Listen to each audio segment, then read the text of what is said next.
ఇది ఈ షర్ట్ వేసుకో, నీకు సూపర్ గా ఉంటుంది. నాకు ఈ కలర్ నచ్చదు, పైగా నాకు సూట్ అవ్వదు కూడా. వేసుకుంటే కదా ఆనంద్ తెలిసేది. ఏ మహి, మహి ఆగు. ఉండు, నేను వేసుకుంటా. వదులు, నేను వేసుకుంటా.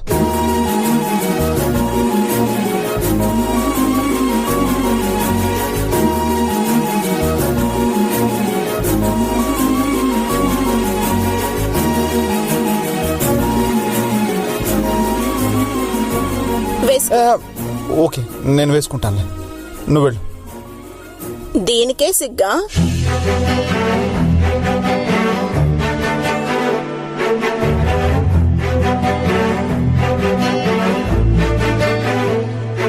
చూడు ఇప్పుడెంత హ్యాండ్సమ్ గా ఉన్నావో. నీ చాయిస్ లోనే ఏదో తేడా ఉన్నట్టుంది ఆనంద్.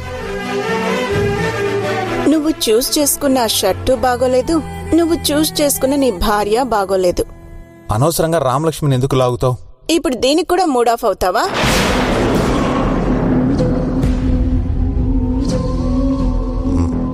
మళ్ళీ ఏంటి?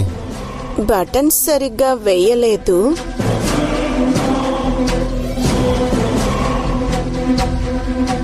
ఆనంద్, నీకింత దగ్గరగా ఉంటే ఎంత బాగుందో తెలుసా? Mahi, stop it. ఆనంద్,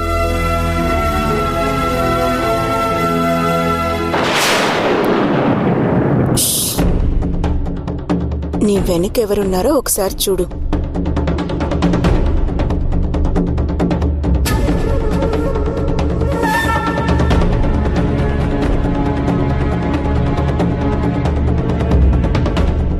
తను చూడాలనే నేను నీ దగ్గరికొచ్చాను. నువ్వేం టెన్షన్ పడకు.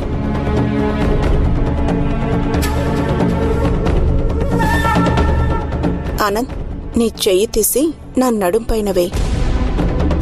ముందు నా నొదులు మహి. ఇప్పుడిప్పుడే మనం అనుకున్న ప్లాన్ వర్కౌట్ అవుతుంది. ఇప్పుడు నువ్వు దాన్ని పాడు చేయకు. ముందు నువ్వు చెయ్యి వేయి.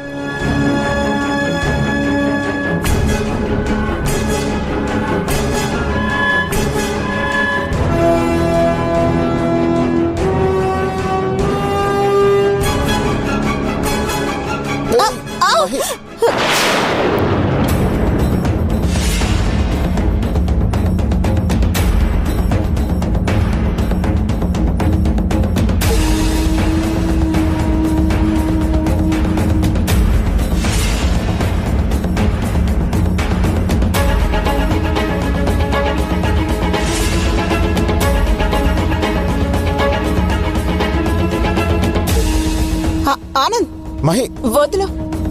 నీకు పగలు రాత్రికి తేడా తెలియట్లేదు.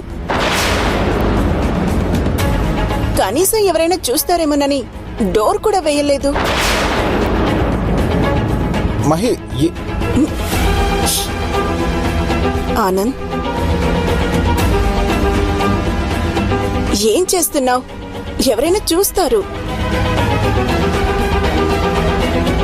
ఒక్క నిమిషం, నీకు కావలసింది నేను ఇస్తానులే.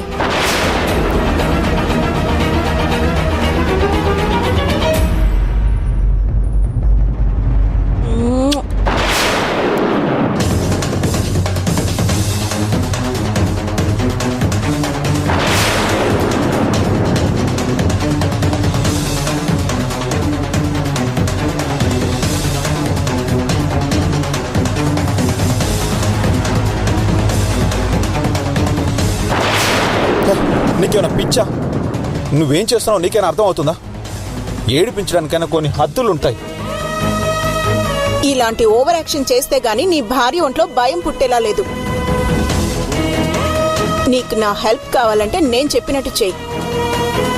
నువ్వు చేసే పనులు మమ్మల్ని కలిపేలా లేవు, ఇంకొంచెం దూరం పెంచేలా ఉన్నాయి. నువ్వేం నిజంగా ఫీల్ చేయట్లేదు కదా ఆనంద్, అంతా నటనే కదా.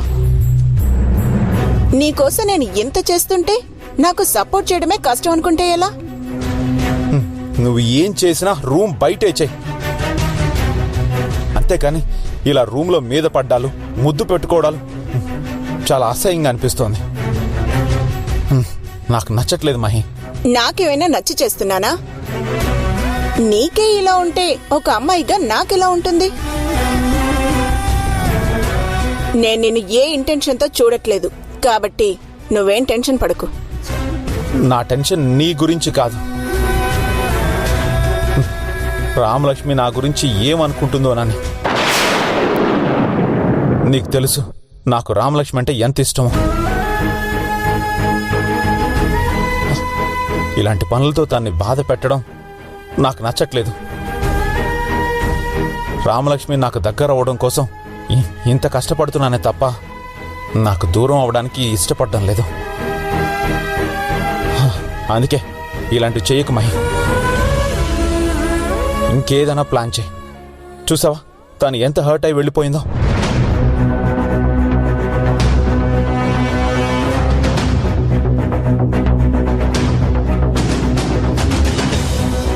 వామ్మో, అది హట్ అయిందో లేదో గాని ఈయన గారు మాత్రం చాలా హట్ అయ్యాడు. ఈయంది ప్రేమనాలో పిచ్చనాలో తెలియట్లేదు. రామలక్ష్మి, నువ్వు కనిపించినన్ని రోజులు ఆనంద్ నిన్ను మర్చిపోడు. నేను ఎన్ని చేసినా బూడిదలో పన్నీరు పోసినట్టే.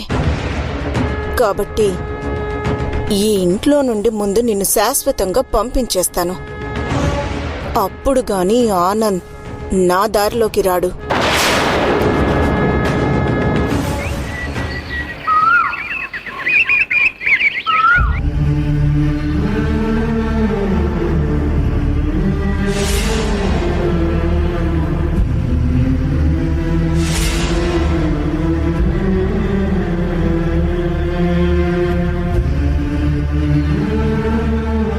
అమ్మమ్మా, అమ్మమ్మా,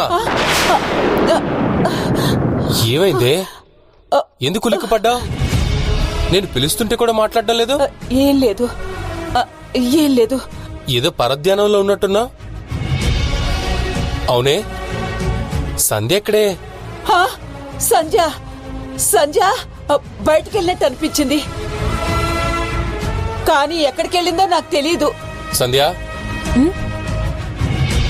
మనం ఊరు వెళ్దాం అనుకున్నాం కదా, మళ్ళీ ఎటిల్లో? ఎలాగైనా ఊరు వెళ్తున్నాం కదా, చివరిగా గుడికెళ్ళేసి వచ్చాను.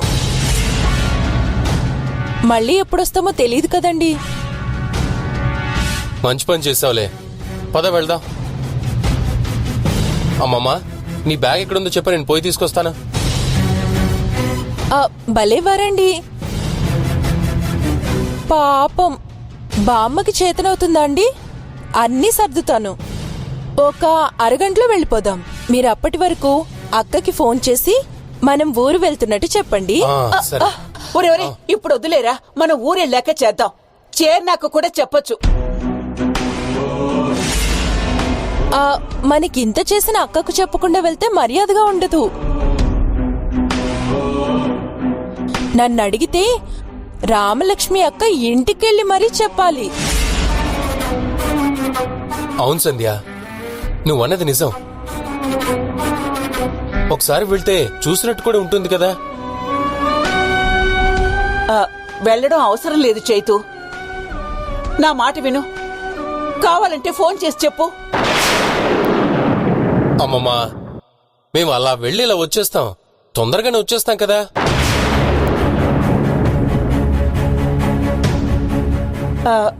అలా అయితే నువ్వు ఒక్కడవే వెళ్ళు. సంజయ్ నా బట్టలు సర్దాలి కదా. అమ్మ ముసల్దానా, ఏం ప్లాను? నన్ను వెళ్లకుండా చేయాలనే కదా. అదేంటి బామ్మ, నాకు మాత్రం రామలక్ష్మి అక్కను చూడాలని ఉండదా? అంటే మీరింకా నన్ను ఇంట్లో మనిషిలాగా చూడట్లేదు కదూ. రామలక్ష్మి నాకు అక్కతో సమానం. నన్ను కూడా చెల్లిలాగా ఎంత బాగా చూసుకుంటుందో. నేను వస్తానండి. రా సంధ్య, పెళ్ళైన వాళ్ళు ఒక్కరు వెళ్తే బాగుండదు కదా. ఎప్పుడు జంటగానే వెళ్ళాలి. పద, మనం వెళ్ళొద్దాం. ఇది వీణ్ణి అమాయకుడిని చేసి ఆడుకుంటుంది. ఈ పిచ్చి వెదవకేమో అర్థం కాదు. వీడిప్పుడు అక్కడికెళ్తే ఎంత పెద్ద రాద్ధాంతం అవుతుందో నాకు తెలుసు. ఒరే, అది నిన్ను రామలక్ష్మిని ప్రశాంతంగా ఉండనివ్వదురా. ఏమండి, మనం ఇప్పుడు వెళ్తే భోజనం చేయిందే అక్క వదిలిపెట్టదు. మనం అక్కడ తింటే మరి బామ్మ సంగతెలా? నాకేమీ ఆకలిగా ఏమీ లేదమ్మా, మీరు వెళ్ళిరండి. మీరు కాస్త తొందరగా వస్తే ఊరికి తొందరగా బయలుదేరచ్చు. సరే లేకపోతే వెళ్లేసరికి చీకటైపోతుంది. సంధ్య, పదండి. బామ్మ, ఇప్పుడు ఆకలితో అలమటించు. నన్నే వెళ్ళనివ్వకుండా చేస్తావా?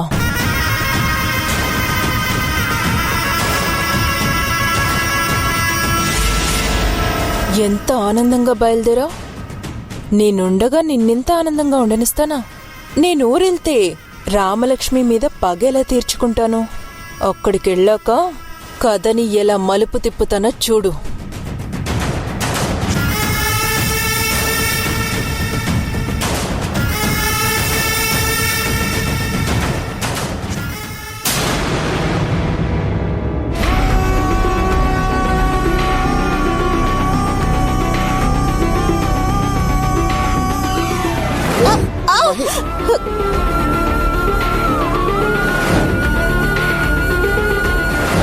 ఒక్క నిమిషం, నీకు కావలసింది నేను ఇస్తానులే. అబ్బబ్బబ్బబ్బబ్బా, బుగ్గలు ఎంతలా కందిపోయాయో. ఆనంద్ అస్సలు చెప్పినట్టే వినడు.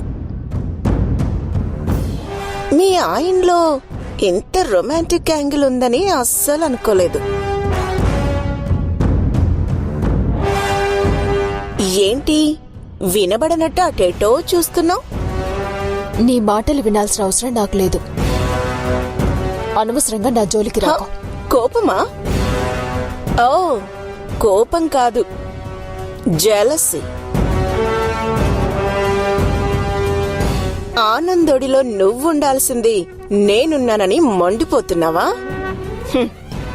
రాసి పెట్టుకో.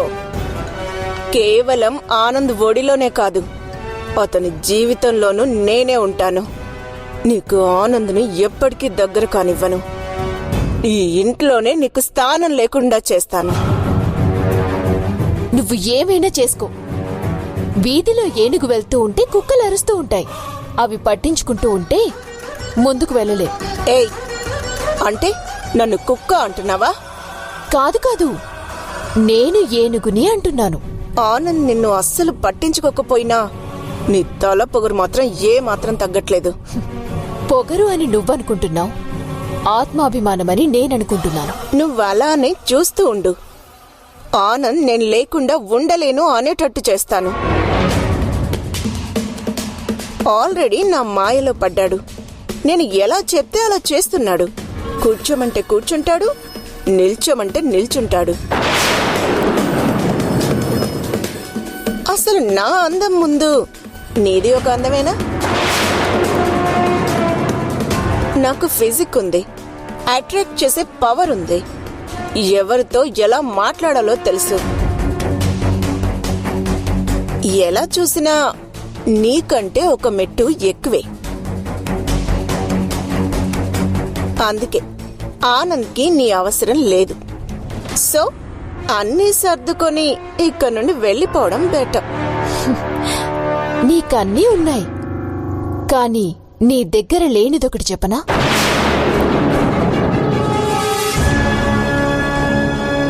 నీ మెళ్ళో తాళి అనే బంధం. ఎన్ని సమస్యలొచ్చినా, ఎన్ని అడ్డంకులొచ్చినా ఈ తాళి అనే బంధం ఎప్పటికీ నిలబడే ఉంటుంది. ఓ, నీకెందుకింత పొగరు అనుకున్నాను. దీన్ని చూసేనా? నా మెళ్ళో తాళి పడ్డానికి కూడా ఎంతో టైం పట్టదు రామలక్ష్మి. పిచ్చి మహి, బాగా కలలు కంటున్నావు. నీకు తాళి విలువ తెలిసేసరికి నీ జీవితం సగమైపోతుంది. నన్ను తక్కువ చేసి మాట్లాడితే నువ్వు గొప్పదానివైపోవు. గొప్పతనం అనేది మనిషి ప్రవర్తనని బట్టి ఉంటుంది. నువ్వే కూర్చొని బాగా ఆలోచించు, అర్థమవుతుంది. నువ్వు అందంతో ఆనంద్ని దక్కించుకోవాలనుకుంటున్నావు. కానీ నేను అనుబంధంతో దగ్గర కావాలనుకుంటున్నాను. తేడా నీకే అర్థం కావాలి. నేను తప్పులు చేసైనా సరే ఆనంద్ని దక్కించుకుంటాను. ఆనంద్ నిన్ను భార్యగా ఒప్పుకుంటారని అనుకుంటున్నావా? తనకున్న అనుమానం తీరితే ఆ రోజు నిన్ను కేర్ కూడా చేయడు. అది చూస్తాను. ఆ అనుమానమే పెనుభూతమై నిన్ను కాల్చేలా చేస్తాను. అప్పుడు ఈ మహి అంటే ఏంటో నీకు చూపిస్తాను. నీకు చేతనైంది చేసుకో. నువ్వు మా ప్రేమని కనీసం కదిలించలేవు. మా ప్రేమ ఈ తాళి ముందు నువ్వేం చేసినా చెవిటోడి ముందు శంఖమూదినట్టే అవుతుంది. అయినా నేను మనుషులతోనే మాట్లాడతాను. అనవసరంగా నీతో మాట్లాడుతున్నాను. ఛ!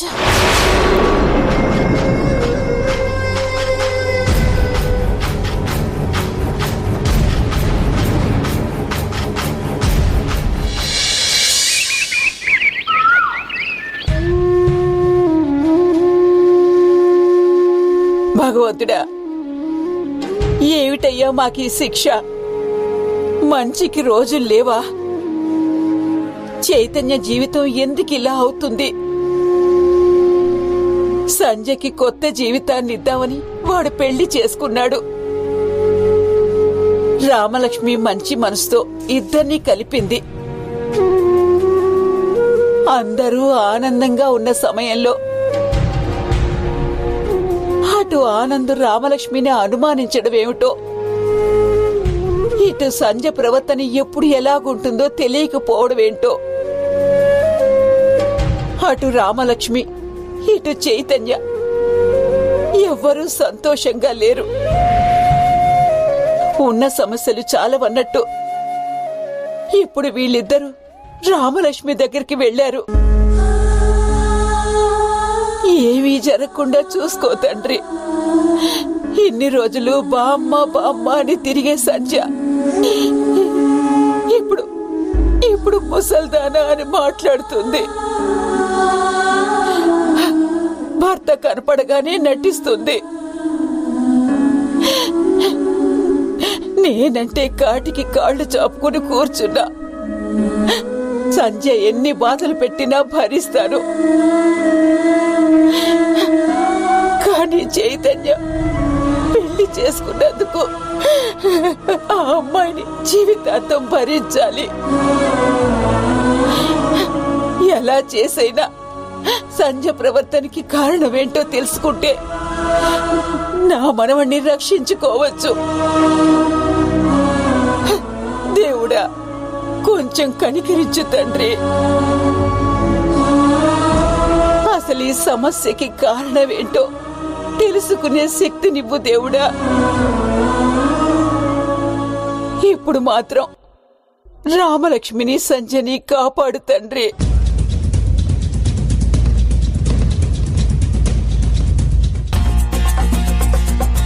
సంధ్య, రామలక్ష్మిని కలిసి తొందరగా వచ్చేద్దాం.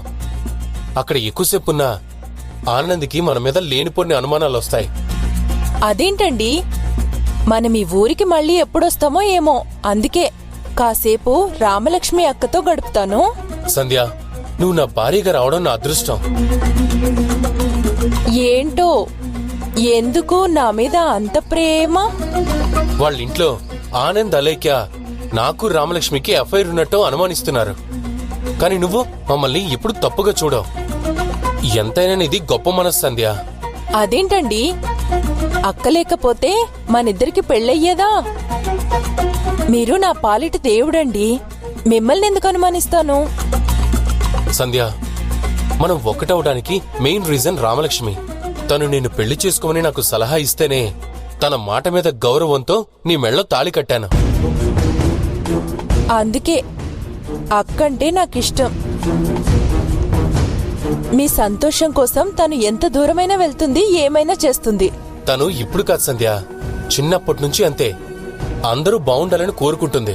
అందుకే రామలక్ష్మి అంటే నాకు, మా ఇంట్లో వాళ్ళందరికీ చాలా అభిమానం, గౌరవం కూడా. మీరు కూడా అంతే కదండి. అందరూ బాగుండాలని కోరుకుంటారు. రామలక్ష్మి అక్క కాపురం బాగుండాలనే కదా ఊర్లో ఉన్న మీరు సిటీకొచ్చారు. కానీ ఇప్పుడు నా వల్ల నువ్వు కూడా నాతో ఊరికి రావాల్సి వస్తుంది. అదేంటండి, భర్త ఎక్కడ ఉంటే భార్య అక్కడే ఉండడం ఎప్పటినుంచో వస్తున్న ఆచారం. అయినా మీతో సంతోషంగా ఉంటే చాలండి, నేను ఎక్కడుంటే ఏంటి. సంధ్య, అసలు విషయం చెప్పడం మర్చిపోయాను. అక్కడ ఆనంద్ నన్నేమనంటే నేను ఏమీ మాట్లాడను. అలాగే నువ్వు కూడా ఏమీ మాట్లాడుకో. అలా ఎందుకండి? ఇప్పుడు మనం ఊరెళ్తున్నావుగా, దీంతోనైనా అనుమానం లేకుండా తన కాపురం బాగుపడుతుందని ఆశిద్దాం. ఓరి పిచ్చోడా, వాళ్ళ కాపురం బాగుండాలంటే నువ్వు కాదురా వెళ్లాల్సింది, నేనున్నంత వరకు మీ ఇద్దరిని టార్చర్ చేయడమే నా పని. ఇప్పుడు కూడా రామలక్ష్మి మీద ప్రేమతో తీసుకెళ్తున్నాననుకుంటున్నావేమో. అక్కడ నీ పరువు గంగలో కలపడానికి వెళ్తున్నాం. ఛీ.